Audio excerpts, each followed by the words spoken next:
Good morning. We'll get started in just a minute here. You're on the Watt Coalition release of a new report called Unlocking the Queue. We'll have remarks from Chair Castor here, as well as an all-star panel of our favorite industry and policymaker leaders.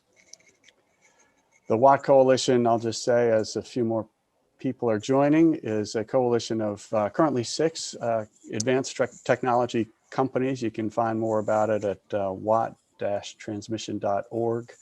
We've been together for 3 years, and I think collectively the group found a need to elevate the prominence and public attention around these technologies that have become commercially available. Some of them actually came out of the ARPA-E program, but the deployment within the electric utility industry never went as fast, at least in the United States, as we thought it should. In other countries with different incentives, deployment has been going faster. So the coalition's working at FERC and with Congress and others to try to raise attention and change utility incentives and work on transmission planning to incorporate grid enhancing technologies. And we'll say more about the technologies when we get into the presentation, but for now, we have a few minutes. We're very fortunate to have Chair Castor with us.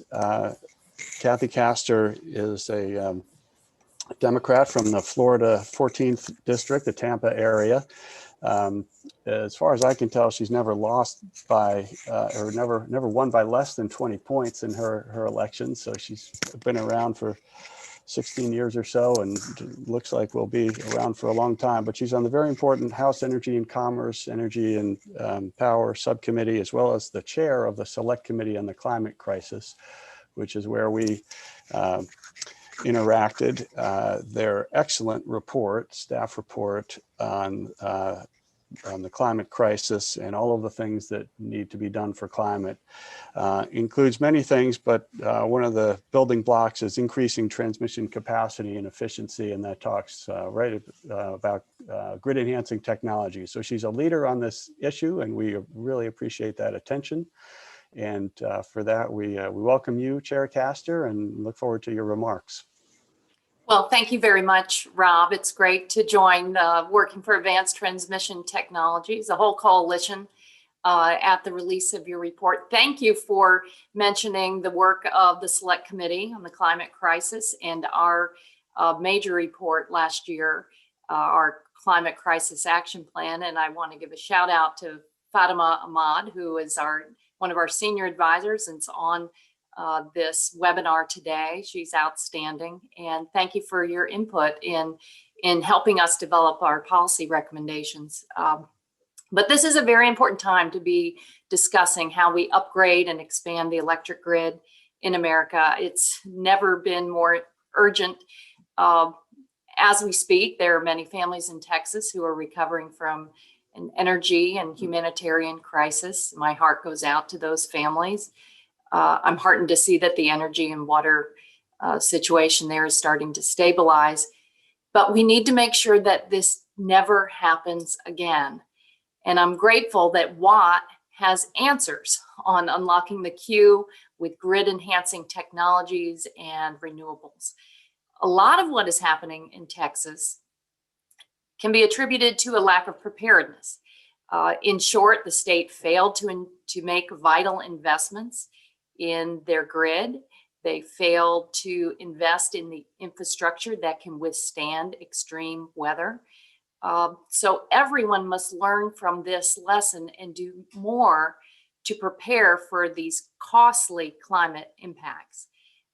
Extreme weather events like what happened in Texas are becoming more common, whether it's winter storms or extreme heat or wildfires.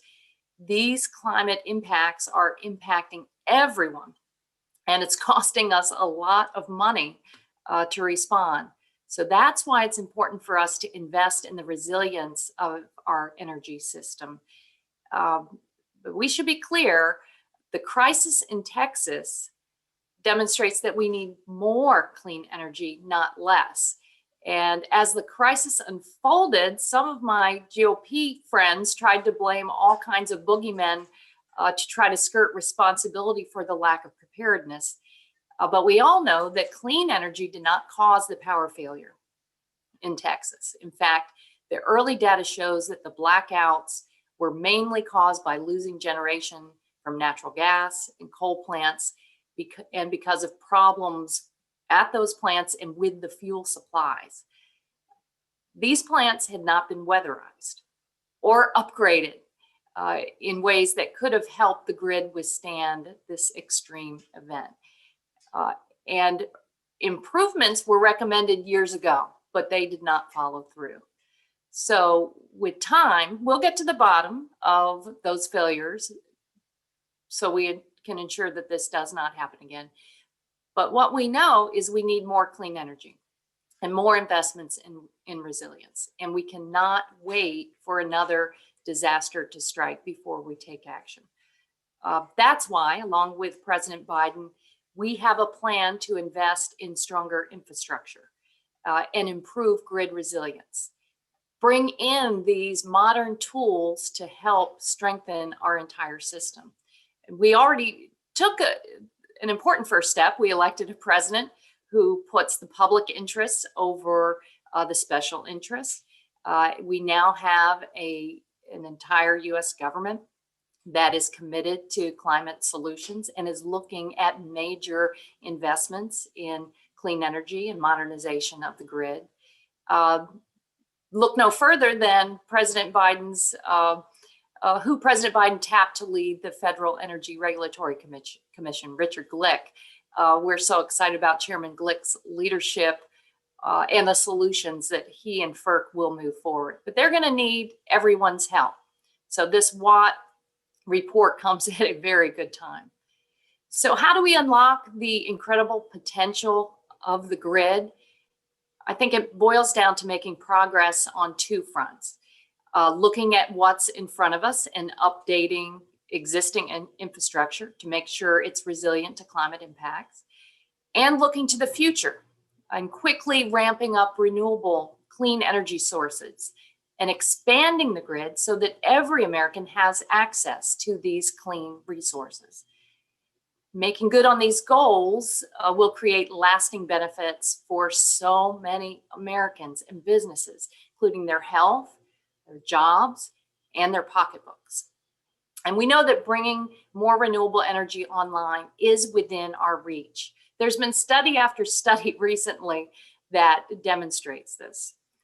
And we're blessed in America to have abundant renewable resources, from wind on the Great Plains to solar energy in Florida. We have the means to power our grid, power our communities with cleaner energy. But hundreds of gigawatts of wind energy, solar power, and energy storage projects are stuck waiting to connect to the electric grid in interconnection queues.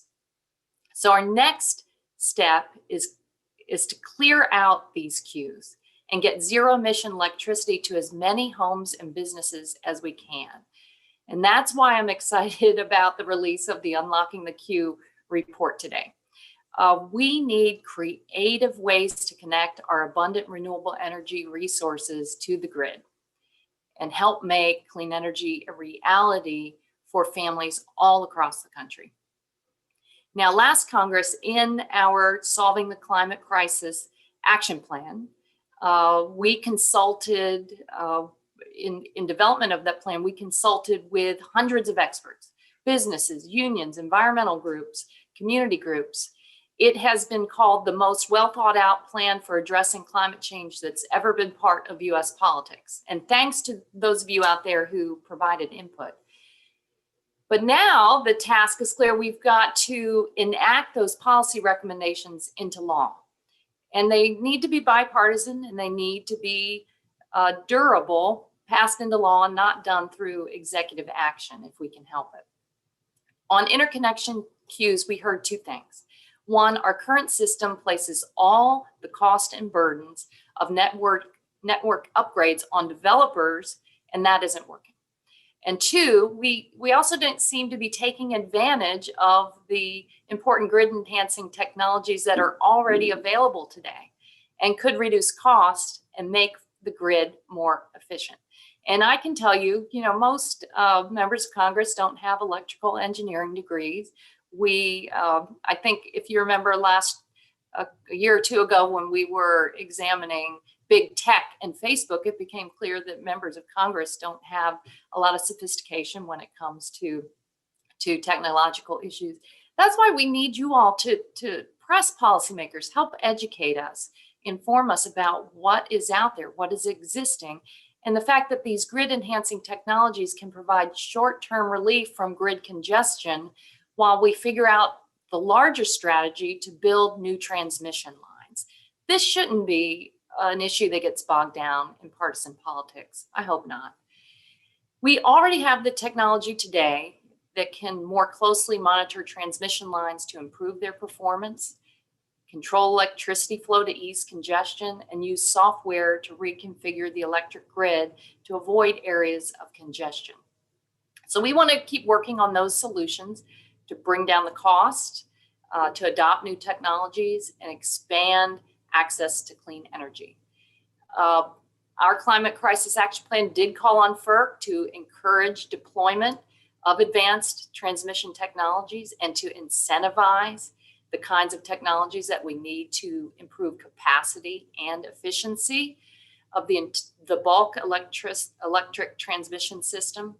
But we also want to make sure that these benefits are helping everyday Americans in tangible ways. That's what's most exciting about this new report. It shows an incredible economic benefit to enhancing our grid will do for families and businesses across this country.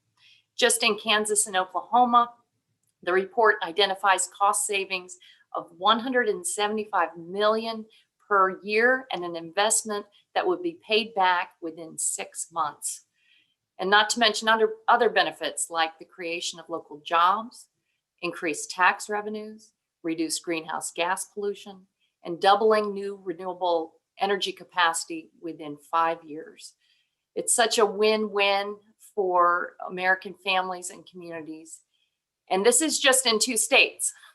Imagine what we could do if we deployed these technologies nationwide. That's the task ahead of us. So I'm really excited about the conversation we're having today. And I look forward to continuing to explore these solutions, enacting them into law, answering the moral obligation we have to our kids and future generations to tackle the climate crisis. So Rob and everyone at Watt, thank you very much for the opportunity to join you today. Thank you so much, Chair Castor. We really appreciate your leadership, and I know your team is working hard to follow through on the excellent report with a number of legislative provisions to really make it all a reality, and work with Chairman Glick at FERC, and of course we're hearing great things from Secretary Designee Granholm, hopefully soon to be Secretary Granholm at DOE. So thank you again for your participation here. Hang out as long as you like, but I know you've got to get going. Mentioning policymakers in the press release, you may want to take a look at, we have comments from Senator Heinrich, who actually is an electrical engineer and elected representative. So he's done a lot on the Senate side, and Chair Castor's colleague, Congressman Caston, on the House side, also made a comment, and Michael Skelly, the famous large-scale transmission developer and subject of the book Superpower, talks about how large-scale transmission and grid-enhancing technologies are completely complementary with each other. And former FERC Chairman John Wellinghoff added a quote about what FERC can do. I should note, we're making this bipartisan, and as always, we'll have former Commissioner Nora Brownell here, appointed by George W. Bush to FERC, and somebody I worked with closely during those years. And so we're hopeful that these ideas catch on both sides of the aisle and at all the relevant agencies. So now, I think without any further ado, we should talk about the report, which we're very excited and I should have said I'm Rob Gramlich, and one of my roles is I serve as executive director of the Watt Coalition, and also I have a consulting firm, Grid Strategies, and we brought on Jay Casberry recently to Grid Strategies. He's going to talk through the report here. Jay has almost 40 years of electric industry engineering, transmission planning, and various other roles across the utility sector. And he spent a number of years at the Southwest Power Pool. So when Chair Castor talks about these high penetrations of wind, he saw that up close and personal, and still works with his former colleagues at SPP and other RTOs on how to reliably integrate large amounts of renewable energy. So with that, I think, Jay, we'll turn it to you to talk through the report. And then after that, we'll have Jenny Irwin and the panelists talk a little more about it. Sounds great. Can everybody hear me okay? Just fine. Yep. Super. Thanks, Chair Castor, and thanks, Rob, for the introduction. I'm Jay Casberry. I'm with Grid Strategies, and it's an honor and a pleasure to share the highlights of this report with you today. This report, and actually the scope of this study, was one of the reasons I actually joined Grid Strategies back last fall. It's exciting to work with people that understand technology and how it can be used to improve the performance of the grid. What I'd like to do, and it's exciting for me to be live on YouTube. I don't think I've ever done that before. And I see there's 175 people here and probably more that are going to watch this later. It's too bad there's so much going on in our industry. I know that SPP has the Generation Interconnection User Forum going on right now. And I imagine there's probably 50 to 100 people at that meeting right now that would like to hear this. And I look forward to their input after they review the recording. So I do want to go into the report, but before I do, on the next slide, I'd like to thank the sponsors. And I guess before I do that, I need to acknowledge Bruce Tushita, who spent a lot of time and blood, sweat, and tears on this project, along with his staff, Stephanie Ross and Adam Bigelow at the Watco at Brattle. We spent a lot of time over the Thanksgiving and Christmas break working on these models and the analysis so that we could get this report out here in early 2021. But I got to thank the sponsors. These are some great companies, and if you don't know them, you need to look up their websites and see what they're doing. They're all doing great things in this space of improving the grid and getting more renewables onto the grid in a cost-effective manner. Grid Lab was the primary sponsor of this study, and we're really fortunate to have EDF Renewables North America that helped out, as well as Next Era Energy Resources and Duke Energy Renewables. I'm really excited that Radhika from EDF Renewables is on our panel and will share some of her own experiences in this space in terms of deploying the technologies. So I've got about 20 minutes and I want to go through basically a handful, about 10 or 12 of the slides that are out there publicly available today. And I'm only going to be scratching the surface of this report. I'd encourage you to actually pull it up, look at it, give us comments, concerns, let's talk about it. If you got comments now, I'd encourage you to throw them into the chat or the Q&A, and we'll grab them and follow up with you later. On the next slide, I'll just go through a really quick agenda. And but I really want to talk about the issue at hand and the case for action. Why are we even doing this study? Why are we looking at Kansas and Oklahoma renewables that are basically stuck in the queue and have not made commitments to interconnect to the system? Talk about the overview and the approach of the study.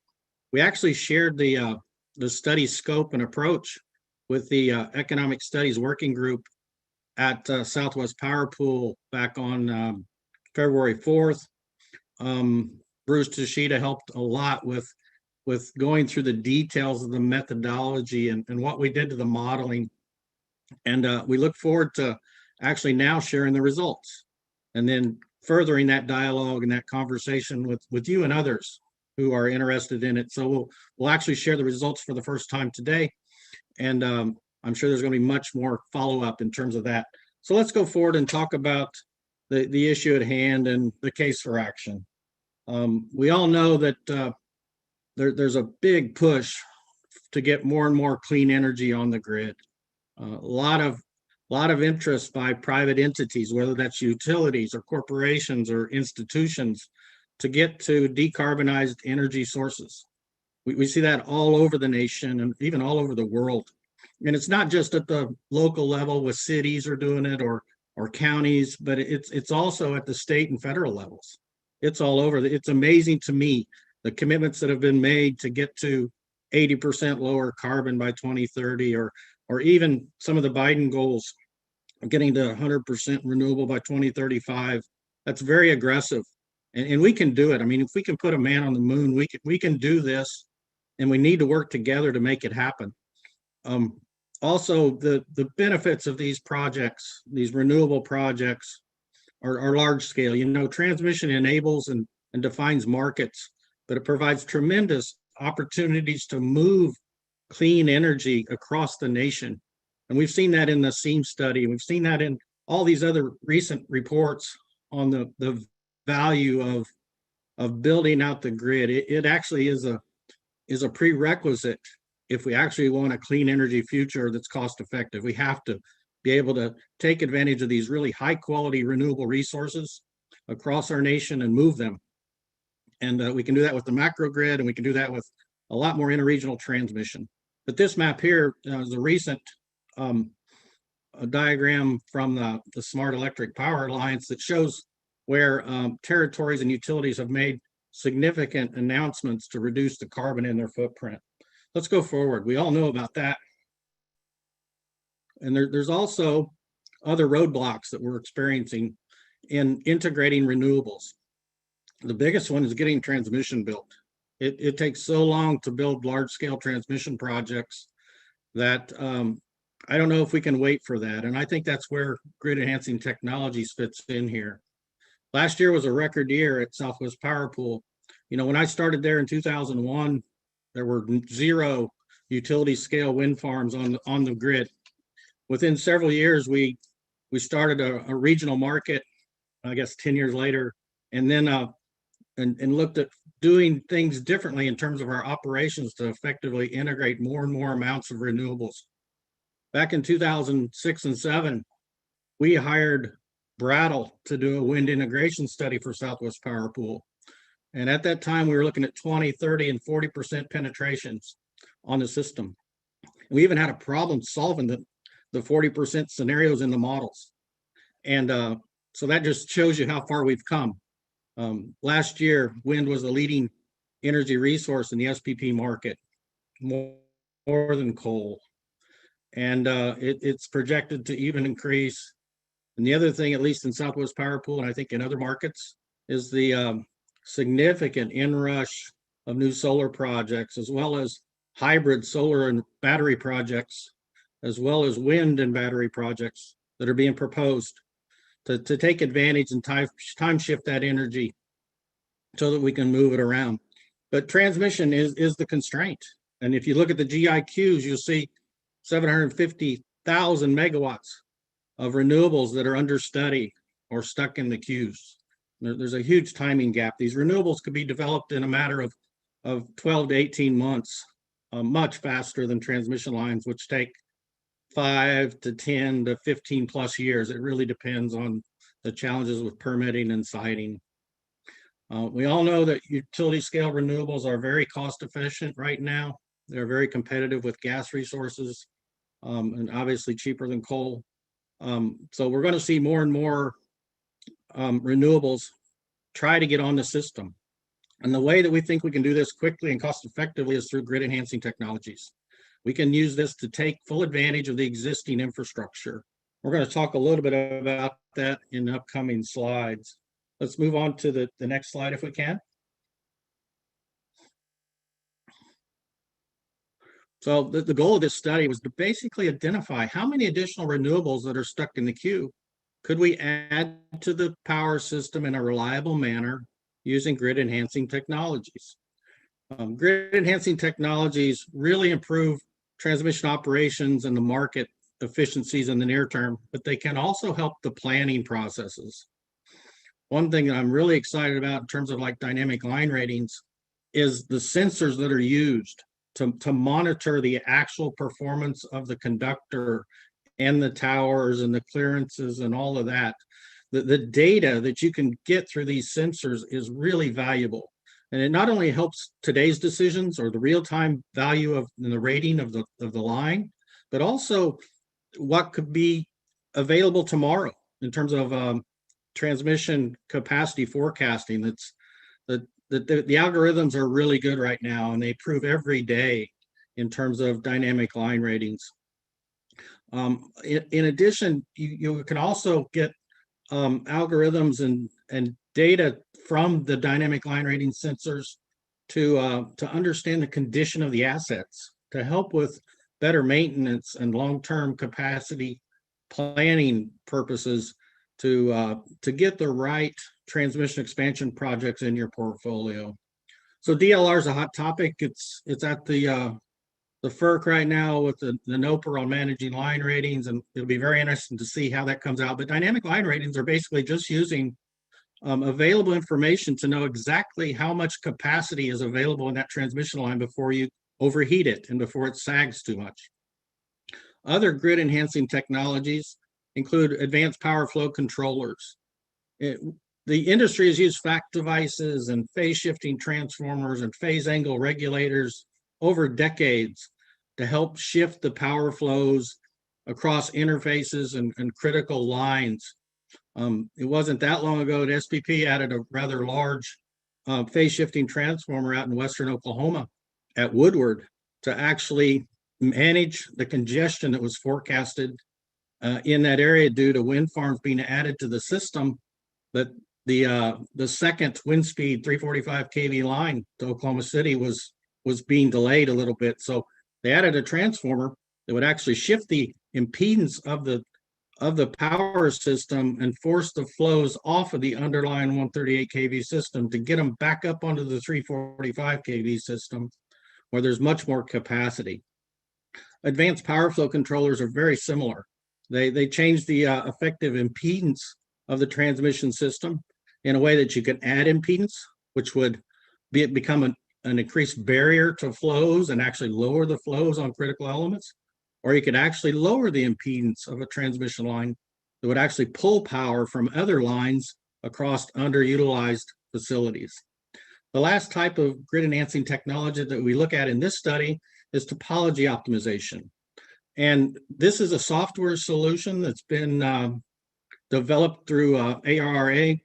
And we've actually done case studies at Southwest Power Pool several years ago that have been published, where we actually looked at how could you reconfigure the existing transmission system to get flows off of congested lines and overloaded lines and onto other parts of the system just through switching operations, and still maintain reliability criteria and other constraints you want to impose on the system in terms of we're only going to allow 30 megawatts of load to be radialized under these conditions.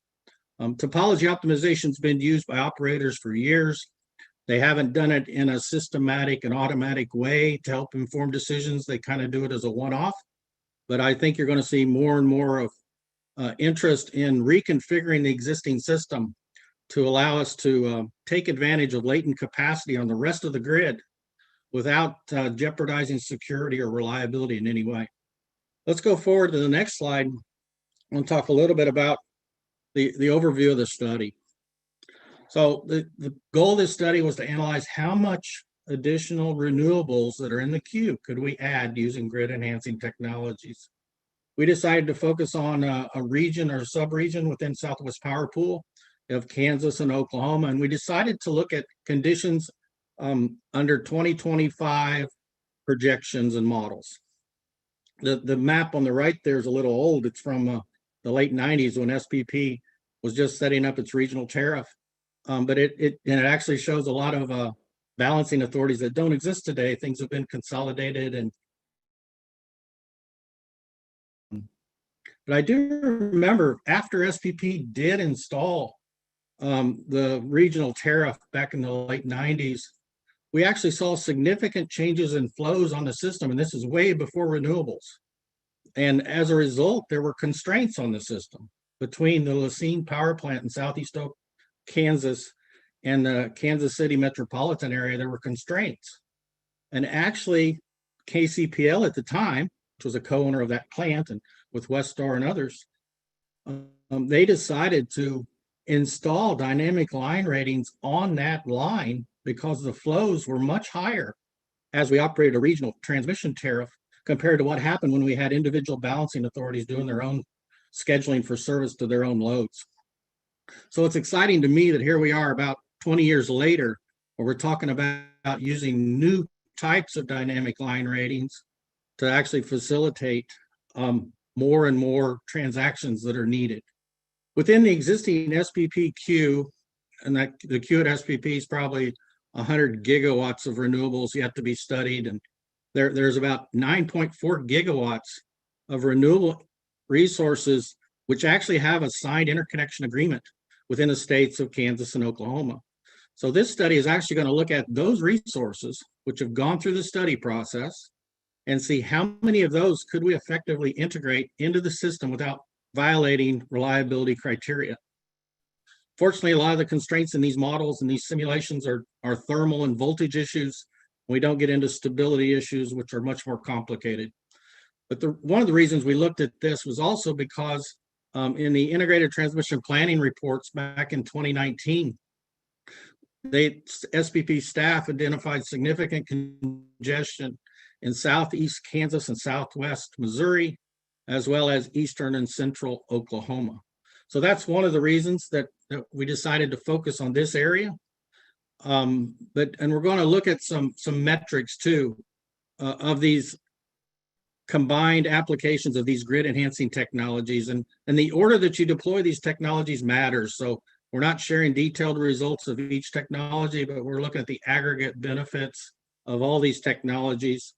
And it really is important in the order in which you study them, because if you do DLR first versus topology optimization first, obviously you're going to use DLR more than if you did use one of the other grid enhancing technologies. But we're going to look at the renewables that could be added in terms of capacity and energy, as well as the economic benefits to the region, there's a sub-region actually, in terms of production cost savings, investment, jobs, and things like that, as well as the carbon emission reductions. On the next slide, we're going to talk a little bit about the study approach. And this is, this gets really complicated, and there's a lot more details in the report, but I'm just going to give you a high-level overview of this. What we actually did was to look at snapshots of actual SPP operations back in 2019 through 2020. And we grabbed 25 of these scenarios and looked at them and tried to find representative scenarios of actual EMS models and market solutions that had comparable amounts of wind curtailment as a function of time. So there's going to be a lot of cases where there's very little wind curtailment and a few cases that have a lot of wind curtailment. But what we were looking for is 24 representative snapshots on the system that we could update to reflect 2025 conditions. What we did is take these snapshots, these actual operating models from 19 and 20, and added all of the approved transmission upgrades, as well as generation projects and retirements and load changes even that were anticipated and expected to happen over the course of the next 5 to 6 years to create 2025 models. When we created these scenarios too, and these snapshots, we wanted to have a balance. We wanted ideally to have 6 snapshots for each season. We'd have 6 in the spring and the fall and the winter and the summer. We couldn't do that, but we were close. We actually ended up with, I think, 4 in the winter and 8 in the fall, but 6 in the summer and the spring. And we wanted it to be balanced out over time too. We didn't want all of these to be in the early morning hours where you typically see tremendous amounts of wind curtailments in SPP given the weather patterns. So we had a mix of, early morning cases or midday cases or late afternoon or late evening cases, so we could get a representative sample of what we could expect in 2025 to happen based on approved plans. For those new updated models, we created a baseline, which is basically how much of the existing 9.4 gigawatts of signed IAs could be integrated into the system under those snapshots and not violate voltage and thermal criteria. So we ran a lot of security constrained power flows to create those base models. And then above and beyond that, we started deploying sequentially each of the grid enhancing technologies. First, we deployed dynamic line ratings. Second, we looked at topology optimization on top of that, and then advanced power flow controllers on top of that. And we actually reiterated back to find if there were any more headroom and additional resources we could get onto the system without violating reliability standards as one last pass for each of those 24 power flow cases. So we ran lots and lots and lots of security constrained optimal power flows. And then at the end of the day, we wanted to assess the benefits and the cost of deploying the technologies, as well as the local impact to jobs and other benefits in terms of environmental and taxes and things like that. So that's our study approach. Let's go on to the next slide. Thank you. So again, we're trying to quantify the benefits of these three grid enhancing technologies combined for this study area within Southwest Power Pool. Again, Kansas and Oklahoma. Almost all the resources in these models, the new potential resources are wind, very small fraction of that is solar. But for each of these scenarios, we did a lot of analysis, and again, a lot of security constrained optimal power flows were done at Brattle to determine how many of these renewable projects were viable.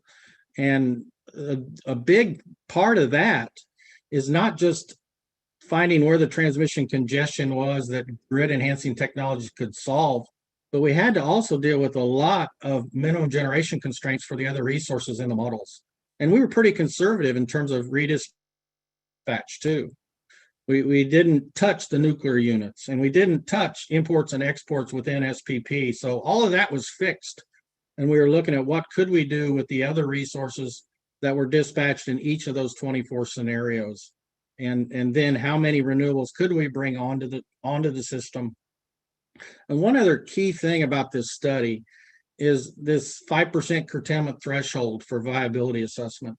So if there were wind farms or solar projects that would see significant curtailments as a result of being injected into the system, we actually eliminated them from the mix. So this analysis actually looked at marginal improvements to wind injections and solar project injections up to a 5% curtailment threshold. So if a project had more than 5% congestion on it and curtailment, it wasn't considered viable. So that eliminates a lot of the projects. And the reason for that is we need major transmission investments and upgrades to deal with projects that have that significant amount of overloads on the system.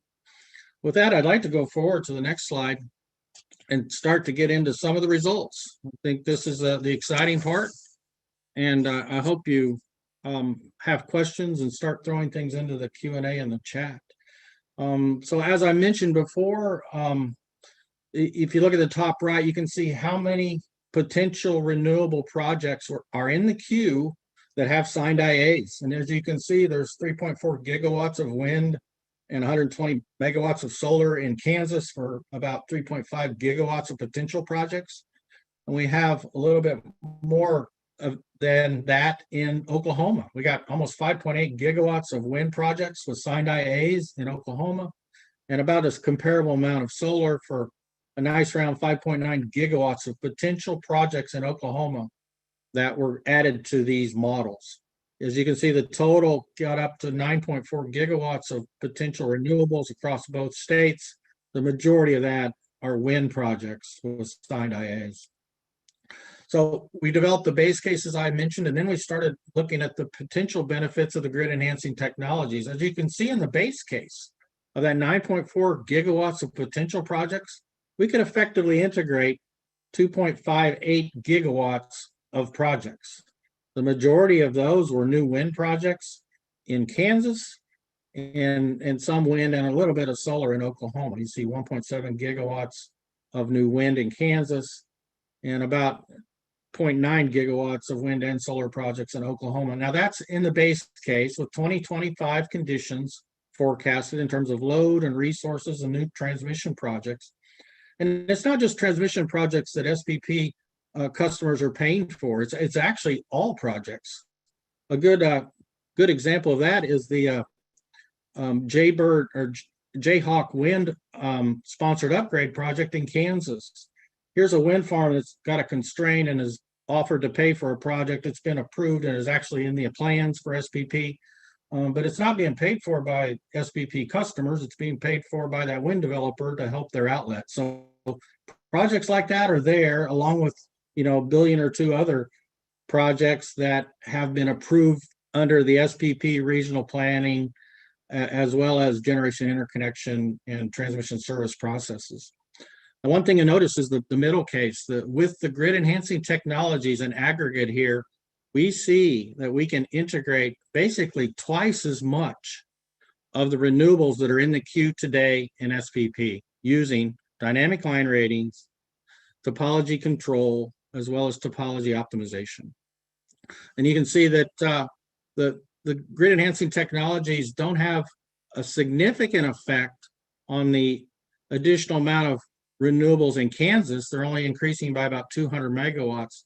But if you look in Oklahoma, these technologies have tremendous amount of benefits, where we can add 2.4 gigawatts of additional wind in Oklahoma and 40 megawatts of additional solar to add about 2.5 gigawatts of additional renewables in Oklahoma with the technology.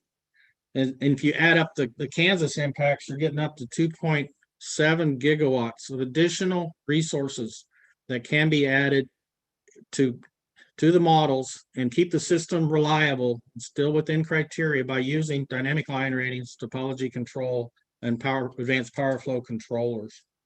So that's the high level results, 2x. That's a big number. But what does that mean? And let's talk about that more in the next slide. As we mentioned, the grid enhancing technologies allow us to integrate twice as many new renewables onto the system. So we're getting 2.67 gigawatts of new renewables added to the system, which add up to about 8.8 terawatt hours of new renewable energy over the course of a year. And here are some assumptions about the amount of new energy you'd get out of each of these resources by type.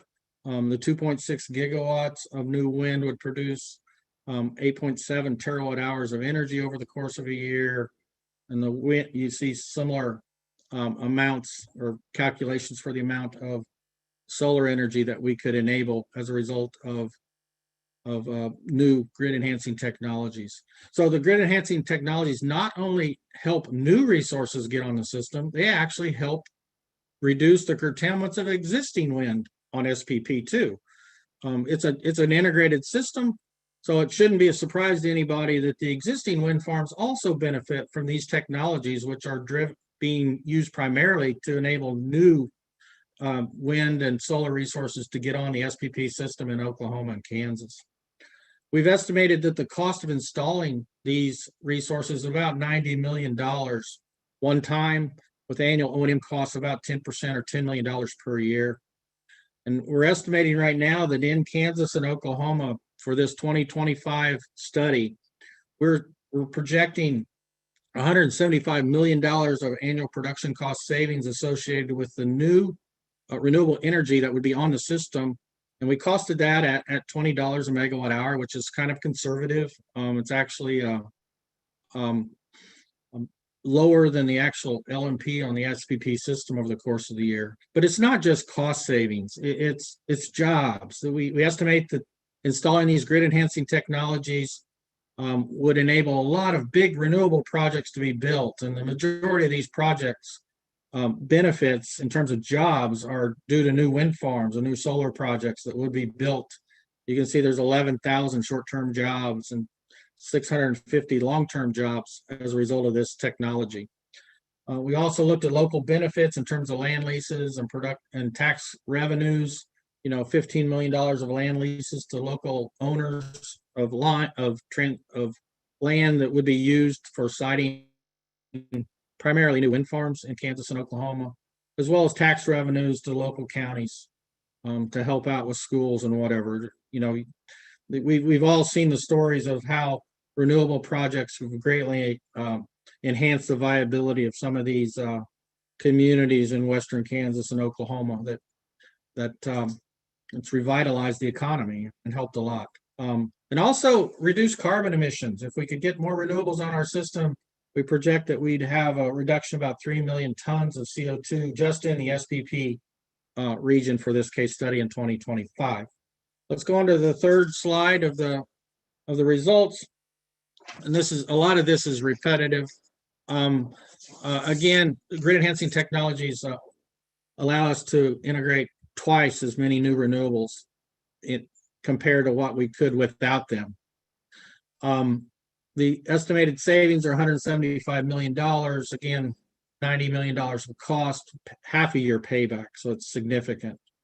The jobs we've talked about before, as well as the carbon emission reductions, as well as the local benefits in terms of tax revenues and land leases. So let's go forward to slide 4, and I'm going to wrap this up in a couple more slides. So here are the results on the left for Kansas and Oklahoma. What if we extrapolated this across the United States? And what we've done is a rather simplistic calculation, but it's probably representative of what the national impact would be of grid enhancing technologies on an annual basis. If we looked at EIA data and looked at how Kansas and Oklahoma generation compared to the rest of the generation across the across the U.S. If you take the production cost savings in Kansas and Oklahoma and extrapolate it, it would be about $5.3 billion of production cost savings if we deployed grid enhancing technologies across the U.S. And you extrapolate the 3 million tons of CO2 in Oklahoma and Kansas, it's 90 million tons of reduced carbon emissions, which would basically offset all new cars sold in the U.S. for an entire year. It's a significant amount. In terms of local benefits, taxes, and land leases, we'd get $1.5 billion. In terms of jobs, if you extrapolate it, we'd get 330,000 short-term jobs for the first year and 20,000 long-term jobs to maintain the equipment and make sure that the data and the algorithms are working and actually utilizing the grid the way we should. Let's move on to the last slide in terms of the summary of the study results. Then I'm going to hand this over to the panel. So one of the detailed questions people are going to have, and the details are in the report, is how many of these technologies are you deploying and at what voltages and where are they at? Are they in substations or on lines? So with respect to dynamic line ratings, we identified 56 lines within Kansas and Oklahoma that would be good candidates for DLR. As you can see, it's spread across the voltage classes in SPP. The majority of them are at 138 kV and then 161 and then 345 kV lines. In addition, we looked at advanced power flow controllers and we identified 8 optimal locations for those. Keep in mind that we looked at advanced power flow controllers as the third option in this optimization effort. Had we looked at advanced power flow controllers as the first option, we'd obviously have a lot more of those. But we've identified 8 applications of advanced power flow controllers to adjust the impedance of lines to push and pull more power across existing assets. In terms of topology optimizations and reconfigurations, we identified 204 unique topology optimization reconfigurations over these 24 models that were extrapolated. You can see the majority of the switching operations, again, are at the 138 kV level, with the next tier at the 161, followed by the 69 kV. So we were looking at optimization solutions all the way down to 69 kV, and that's important to know that when we did the SCOPF, the security constrained power flow, we wanted to make sure we maintained reliability standards on the 69 kV and up within SPP, as well as the 100 kV and up in adjacent systems. So that's a summary of the results and the technologies that were deployed in this case study. I think the last slide I have is simply a an outline of the table of contents and the report. It's about a 60-page report that I'd encourage you to go in and look at, ask questions. Please give us feedback. I really look forward to talking to you, and I'm excited about the panel. Jenny's got a great group of folks to talk about. So what does this mean? But there's my contact information, and with that, I'll turn it over to Jenny. Thanks, everybody. Thanks, Jay. And thank you to Chair Castor and Rob for setting the scene. My name is Jenny Irwin, and I'm the chair of the WATT Coalition. On that coalition, I represent SmartWires, which is a global power technology company. And we have a fantastic panel of speakers today who are ready to share their insights and perspectives on grid enhancing technologies. After their opening comments, we'll have a Q&A discussion, so be sure to submit your questions in the chat feature. So I'd like to introduce the panelists. First, we'll hear from Radhika Donaldson. Radhika is the Senior Director of Transmission Strategy at EDF Renewables North America. In this role, Radhika leads the group responsible for forecasting and mitigating transmission congestion and curtailment risks for EDF Renewables assets. And Radhika has been with the EDF group for the past 13 years. Then we'll hear from Nora Brownell. Nora is the co-founder of SB Energy Solutions. And as Rob mentioned earlier, Nora previously served on FERC for a 5-year term after being nominated by President George W. Bush. Before her time at FERC, Nora served on the Pennsylvania Public Utilities Commission. And Nora has also served as NARUC president and on the boards of several large utilities across the US. Then we'll hear from Dr. Al Tamimi. Dr. Tamimi is Sunflower Electric's Vice President of Transmission Planning, Policy, and Compliance, and has been at Sunflower Electric since 2001. He currently serves on the NRECA Transmission and Substation Assets Group and several SPP working groups. In 2014, he was elevated to the grade of senior member within IEEE.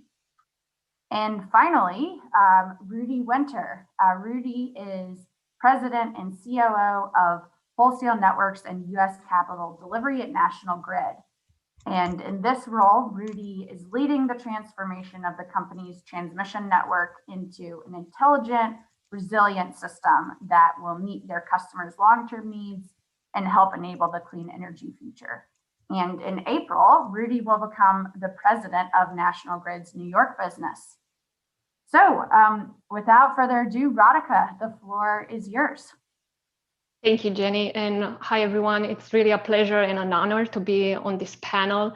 EDF Renewable is not only a large developer of clean energy facilities, but we also want to see and be a partner to stakeholders in the power sector and to the communities where we develop our projects. So EDF Renewables has become a very strong advocate for grid enhanced technologies.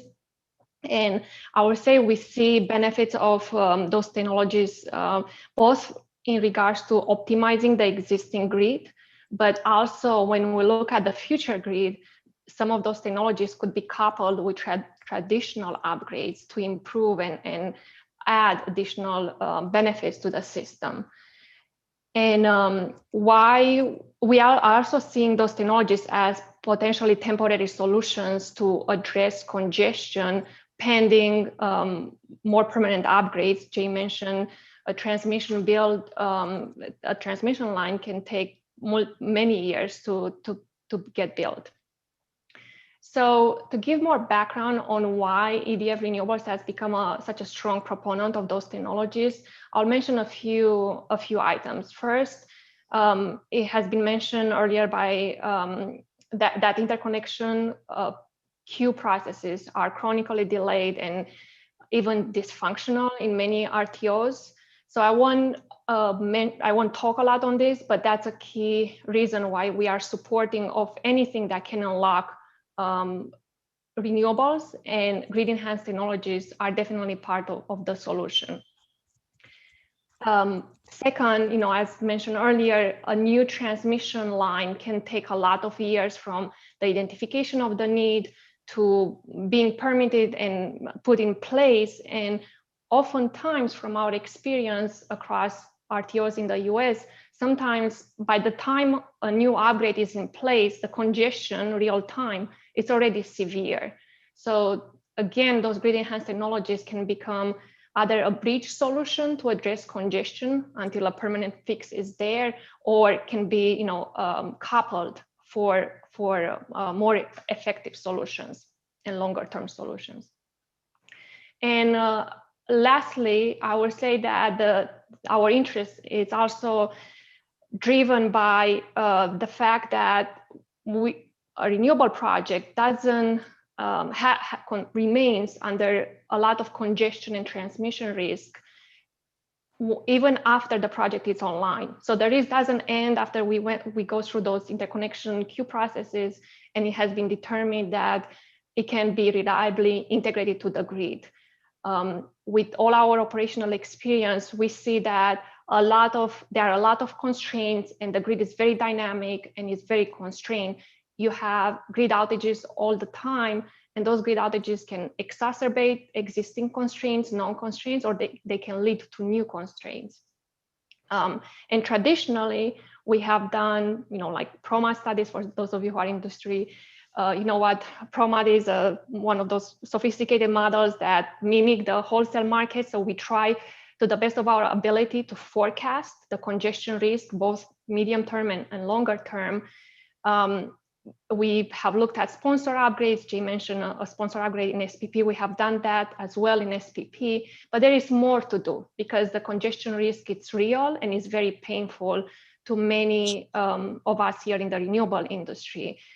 And I will note that the landscape has changed considerably over the last few years with the emergence of a new customer segment, corporates, which are great partners for us in the industry, but those contracts also put a lot more congestion risk onto projects because contractually the output is delivered or settled at a central location that is different than the project point of interconnection.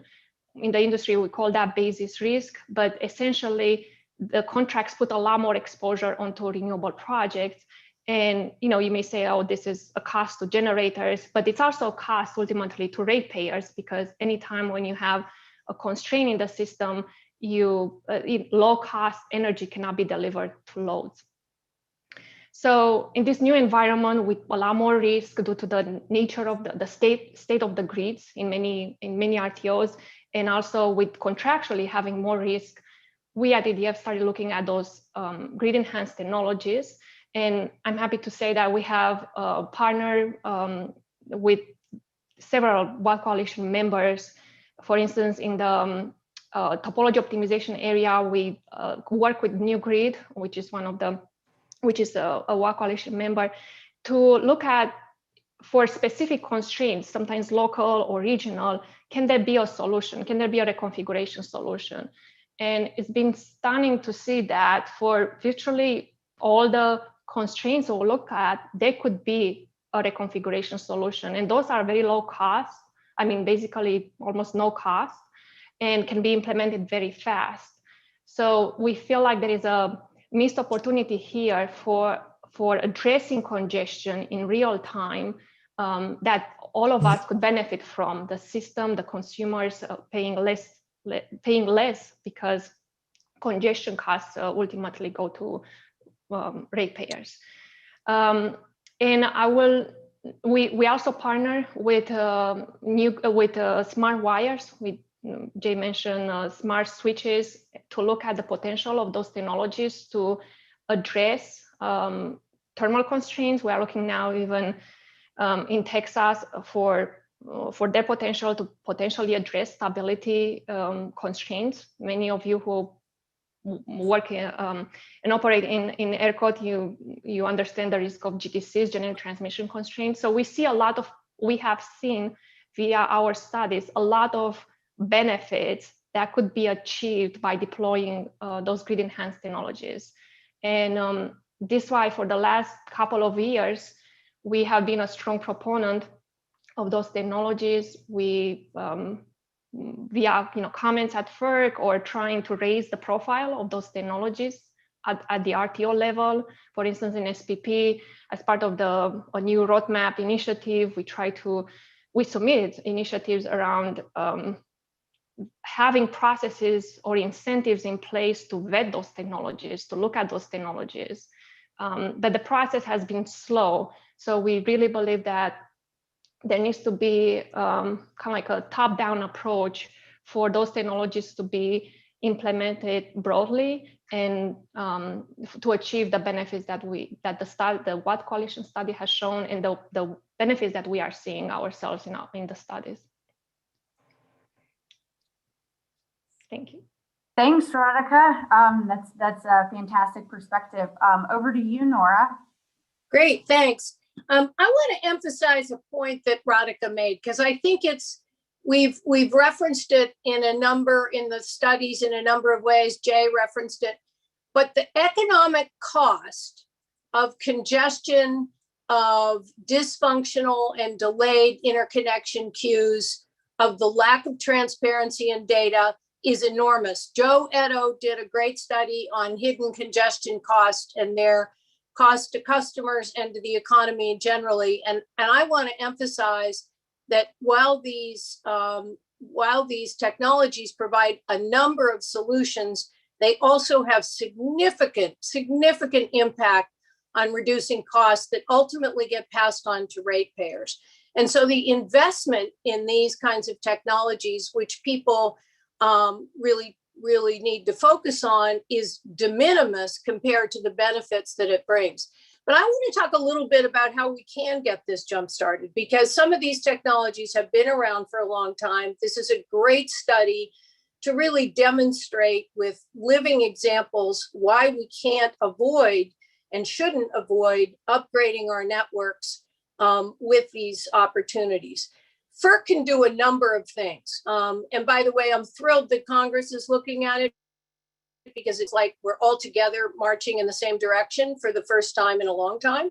But FERC has a lot of authority. They can enact incentives, and people say, well, why should we incent utilities to do what they should be doing anyway? The fact of the matter is the business model is based on large capital projects bringing a return. So low capital isn't encouraged, even if it brings these advantages. So I think FERC should immediately reopen the issue of incentives, as they've said that they're going to look. They also have a planning docket that they've talked about. And given the data that these technologies provides, I think this will be an important part of their discussions. But frankly, FERC can do more than incentives, and there's a variety of incentives. I think they should hold RTOs accountable. I think RTOs should stand up in a technical conference and talk about what they're doing to provide the leadership that is necessary to get these deployed quickly and to deal with the issue of the cost, I think, inequities in these interconnection queues, where the developer pays significant more costs than I think are probably necessary or even fair.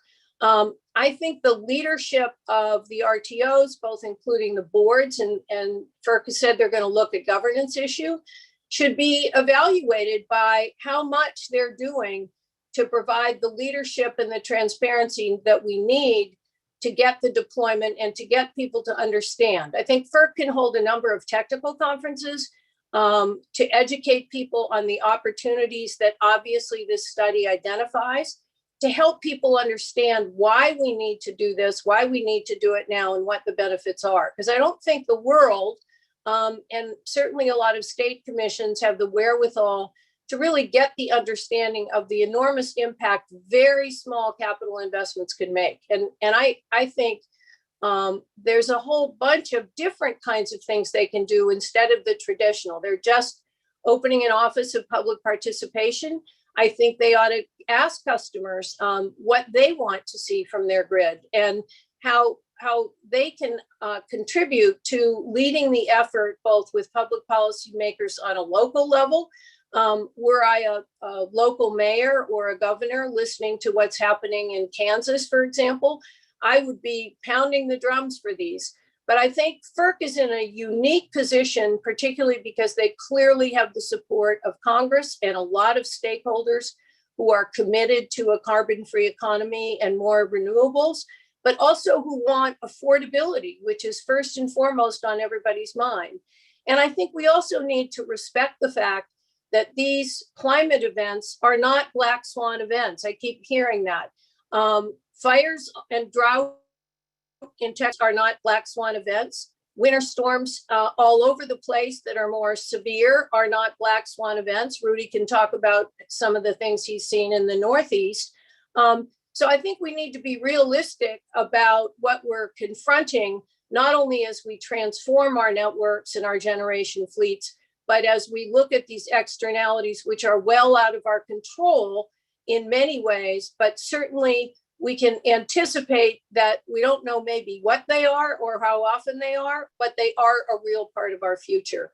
These are really simple solutions. Now, those who invented them would say they're not quite as simple as I'm making them, but they're simple and easy and quick to deploy. And I think that's the important message. So I hope FERC jumps on this. I hope we all do, because I think the Chair Castor really invited us to comment to our members, and I think we should all be active in that. So thanks for this study, which really unearths just some nuggets that even I, who love these kinds of technologies, didn't know about. And I've seen them deployed. I've seen them deployed in California during fire season, and they were enormously beneficial. So I'm excited and can't say enough about how important it is to do everything we can to encourage their deployment. Thanks so much, Nora. We've been talking so much about the grid. It's really important to bring in some perspectives of grid asset owners. So Al, the floor is yours. I'm right here. Thank you. So I did develop a quick PowerPoint to walk you through what I'm going to talk about, just to organize myself, because I get so excited about these things and I don't want to go through 20, 30 minutes. I only got 5 minutes here. So with that said, if you go to the next slide, my topic is basically talk about an implementation that we did on DLRs in Kansas. And we picked one of our 345 kV lines in Western Kansas. That line, if you see those red wind farms, is basically, these are wind farms trying to get on the grid, about 1.2 gigawatt that will benefit from that line. That line is actually substation terminal limited. It's not even a conductor limited. However, we are working right now on improving the substation relays and CTs to bring it up to the conductor limits. So when we applied the DLR on this line, we observe interesting results that I'm going to share with you guys. On the right side, on the bottom side here, you could see we looked at all our transmission lines in Western Kansas. And very interesting, our lines either go north to south or east to west. In general, you could see most of our lines are in those directions. So the data that we got today, basically most of what we see in the summertime, we see a south wind coming up, which basically runs perpendicular to this line. And we see north wind in the winter. Okay, so if you really think about the geography there, the data we're showing you here is only could get better if we have the lining from east to west versus north to south. So we'll go to the next slide. So the DLR average percent above static rating. And when we talk about static rating, this is terminal limit static rating that we have on the line. It's about 800 MVA today. And when we applied the data, looking at the ambient temperature, the wind speed, and honestly, the angle where the wind speed hit the wire makes a big difference. We've seen the lowest increase we've seen on the rating is about 24% above the current ratings. And the highest I think we saw is 50%. And most of that happened in the hours of, midday hours of the month. The x-axis, you could see the July 2020 through February 2021. And we didn't even have on average any hour that the dynamic line rating showed less rating than the terminal equipment limitation. Go to the next slide. Since we are upgrading the line and should be in service here in the next month or so, we looked at the same data and we say, if we move the line rating up to 3000 amps, which will be the static rating that we will use normally, and if we projected those DLR data into that line, you could see the difference here, the percent of time that the DLR is actually giving us a higher rating. Also, what the DLR showed us is there are some few hours in that time span where we see the static rating is too high. There is like 3% of the time where, based on wind speed and ambient temperature, the rating is too high and should be a little bit lower. So this is great thing to look at, because you could increase the rating most of the time. However, if you implement the DLR, you could have visibility over when am I above the static that I assume, when am I below it. Next slide. So this is just a typical day in August of 2020, what we observe. It's amazing that when the temperature gets high in August, we see more wind during the peak hours. That is totally different than what we see in the winter and the spring, but during the summer, very interesting what the DLR showed us here. And that's the time when we have a wind generation. We're mostly wind renewable entity. So that wind will cool off the wire and we get more capacity. Next slide. So advantages of using DLR, I put them down here. Congestion management, as I showed you, there's about 1.2 gigawatt of wind trying to connect to the same hub in that area. If I continue maintaining my rating as static rating, there will be congestion. There will be times where I have to build more new lines.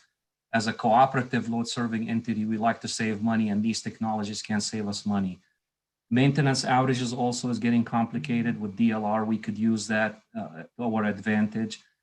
We could potentially reduce future capital transmission, as I mentioned. DLR can be very beneficial overload absorb when adding uncertain loads. Sometimes you have oil and gas load that come in that are uncertain. You want to connect them, you find an overload. If I could use DLR to help me connect these loads until I see the exact megawatt, then I could go build transmission. That could be a time saving. And also DER penetration can change flow on the lines, and using DLR can help us manage that. Next slide. Disadvantages, or I say challenges, how can we incorporate DLR in the transmission planning process? Then how we handle terminal equipment limitation. 36% of my system is terminal equipment limitation. There's also SIP compliance issues, and also the cost allocation challenge. Who pays for those technologies and who benefits from them? So that's all what I have for today. Appreciate it. Thank you. Thank you, Al. And just a reminder for all the participants, please feel free to continue throwing questions into the chat. We should have some time after Rudy's presentation to get to those. Rudy. Good morning. Thank you, Jenny, and thank you, Rob, for the invitation, and thanks for all the great work you're doing with the Watt Coalition. I think by way of introduction, I really wanted to focus some of my comments on what it means to be a transmission owner. Essentially, what are we experiencing? Why do we see GETS as important? And then probably more important, what are we doing and what do I think we need to do going forward? So as mentioned, I'm with National Grid. We are owners of utilities, electric utilities, gas utilities, and transmission businesses in the northeastern US as well as the UK. In the Northeast, we have the largest transmission network, and in the UK, we're the transmission network across England, as well as interconnecting England to Europe, and most recently on the Viking Line to Denmark. But if I focus my attention on what we're experiencing and seeing in the northeastern US, a few things come to mind. One is high proliferation of distributed generation, even at the local distribution level. We've interconnected just around 1.3 gigawatts of smaller scale DG. We're planned to interconnect probably another gigawatt of small scale DG on our networks going into the future as well. Second, there is a big need to debottleneck some existing renewables that we have, particularly in upstate New York and other parts of the Northeast. Third is the outlook for offshore wind. I think we all know that the U.S. Offshore wind market is growing. By the mid-2030s, the U.S. is poised to become probably the fourth largest offshore wind market in the world. In the Northeast, where I operate, we're likely to see upwards of around 15 gigawatts of offshore wind by the mid-2030s. And then the last point I'll make around what we're experiencing is clearly the need to invest in transmission for integrating, as we talked about, the renewables, but also transmission's role in just helping states meet their decarbonization goals, especially as we electrify transport and electrify heat as well. So why do we see GETS as important? Number one, the grid is changing. And as a good asset manager of a grid, we need more tools. And we see these grid enhancing technologies as another set of tools that we can use. And you use the right tool for the right situation. As I mentioned, we also have distribution businesses. So we're interacting with those end use consumers. When you do that, we have to show that we are good stewards and good asset owners. One really good way of doing that is to show that we're doing everything we can to sweat the existing assets, right? How do we optimize the existing assets as much as we can before we have to build new assets?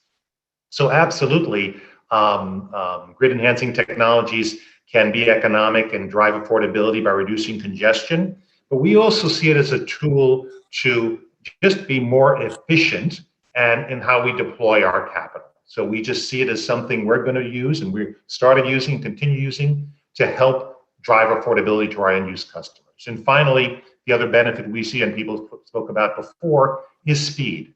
It is something that can help us integrate renewables at a faster pace. So what are we doing? As I mentioned, we see this as just one tool. So obviously we're looking, and we have deployed some dynamic line rating devices on our distribution network, on our transmission network. We've looking at topology optimization software and evaluating a new grid. We've deployed some of the other advanced power flow devices on our networks here in the US and the UK as well. But we just see them as part of a broader initiative around making our transmission network that much smarter. So our big focus is on deploying technology to help us get data and intelligence so we make better decisions. It also is around focusing on things like we're talking about today, whether it's power flow control devices or battery energy storage, to help us integrate renewables, et cetera. And then third, our big area of focus is also on monitoring these assets and utilizing either online network monitoring or robotics to help us monitor the asset health. But having said that, and as I said, we've deployed a lot, more needs to be done. So I look forward to the conversation today, but I would just leave us with 5 key things that I think need to be done and looked at and executed going into the future. Number one, as I mentioned, we see GETS as a tool, but just one of a large tool set we want to deploy as an asset manager. So we do believe, and I believe, that GETS needs to be part of a real national energy innovation mission, right? Number two, we need much more wide-scale deployment of these technologies. So we as owner and operators of transmission can learn about them, and at the same time, we can educate our RTOs and ISOs about them and their use in real-life situations. As I mentioned, we've deployed some of these devices, particularly in areas where I had high degrees of DG proliferation, and it has reduced constraints on the network. Third, I would just make the point that this does not mitigate the need to still upgrade and install new infrastructure to create some headroom that we're going to need on these networks in order to enable that clean energy future. The fourth point I would make is, in our experience, it works well when you have a much more holistic view of system planning, weaving in, where do policy goals need to take us, as well as reliability. And then the final point I think Nora mentioned earlier was making sure we have a supportive regulatory model behind it as well. Thank you very much. Thanks so much, Rudy. I'd like to go ahead and invite the rest of our panelists to come back. And got a lot of really good questions. We'll see how many we can get to in the remaining 10 minutes. Rudy, I think picking up on a point you were just making, on a scale of 1 to 10, 1 being trivial and 10 being impossible, how would you rate the regulatory and operational barriers facing widespread deployment of GITS? And maybe Rudy, you can kick things off, and then maybe we can hear from Nora after that. Yeah, so I mean, I'll start off by saying when, we have the benefit of having a business in the US and a business in the UK, and we've seen our business in the UK probably much more active around this. And it's largely because of a very supportive regulatory environment that encourages use of innovation and deployment of new technologies. Our big driver here in the US was, quite frankly, around making sure our networks were always an enabler and not an inhibitor of public policy, right? So there is probably more that can be done on a regulatory model, but I wouldn't say that that is a major inhibitor because we're deploying it now. But let's be clear, when I said I've deployed it, we've had these on our networks for almost a year now. There's so much more that needs to be done. So I don't know if I'd rate it on either end of the spectrum, but I do think it is absolutely doable to get a supportive regulatory environment in place.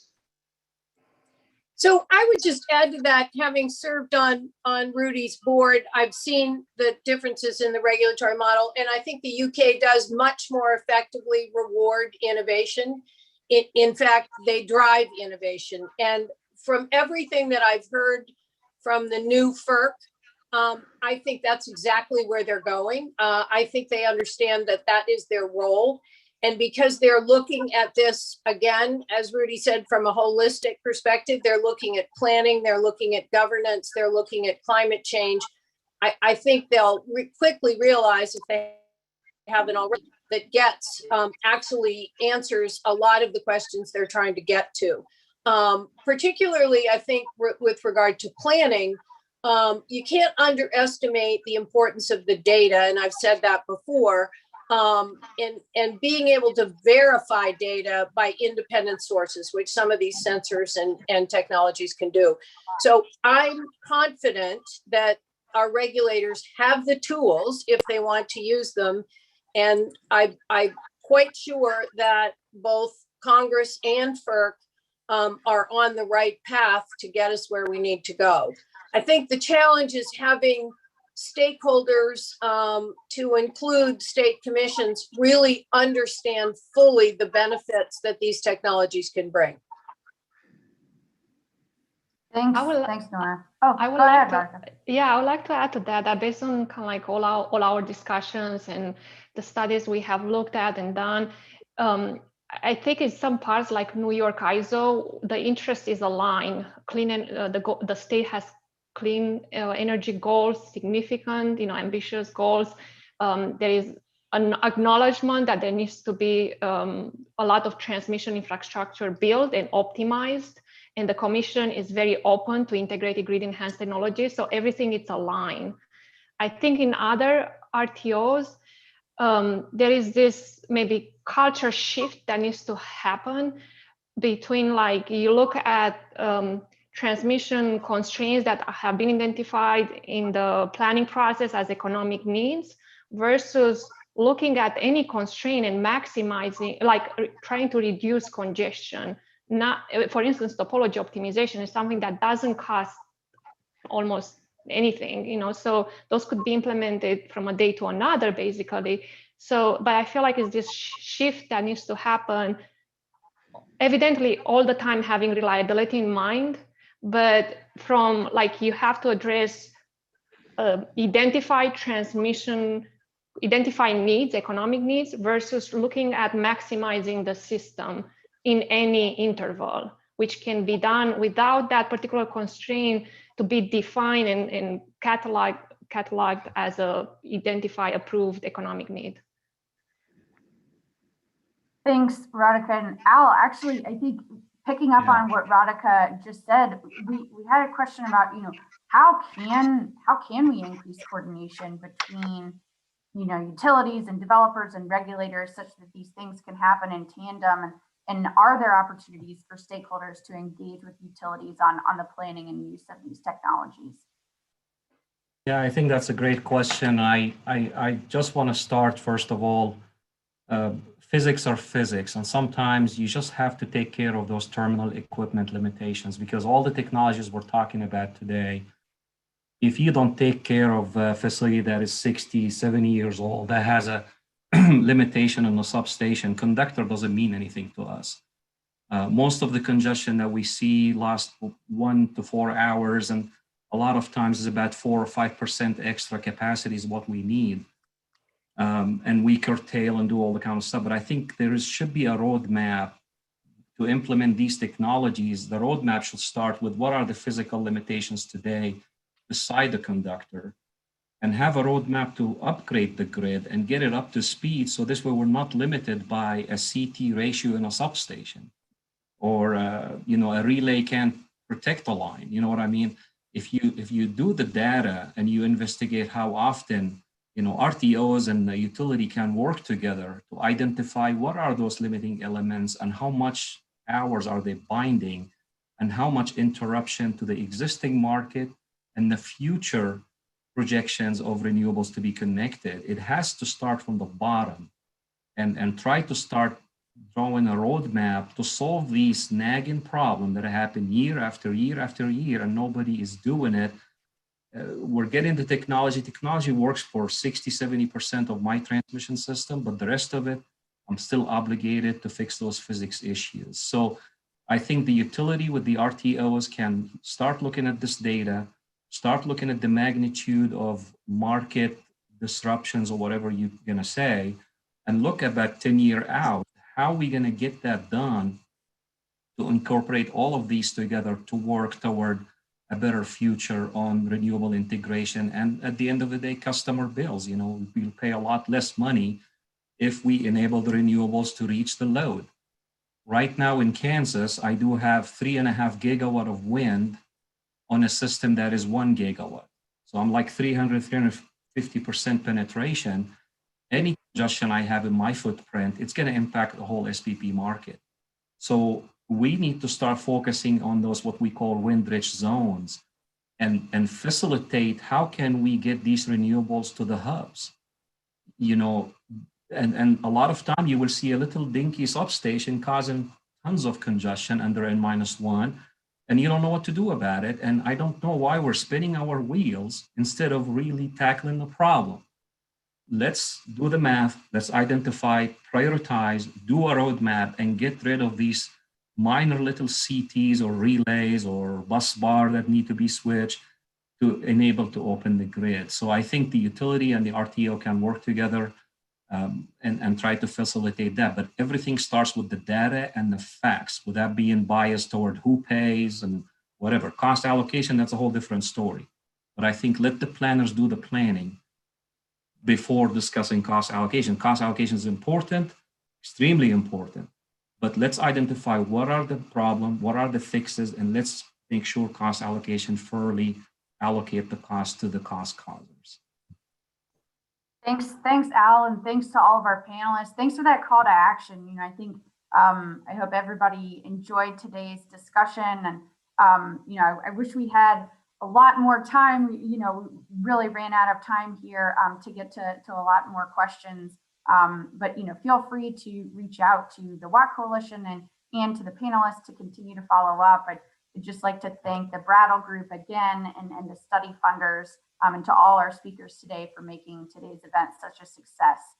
And please visit the Watt website at watt-transmission.org. You can download the report and share the webinar recording with your colleagues. we really look forward to engaging with you and the broader industry on how we can leverage these findings to accelerate an affordable and efficient energy transition. I think that's why we're all here. So thank you again, and hope you have a good rest of your day. Thanks. Lots of fun. Thank you.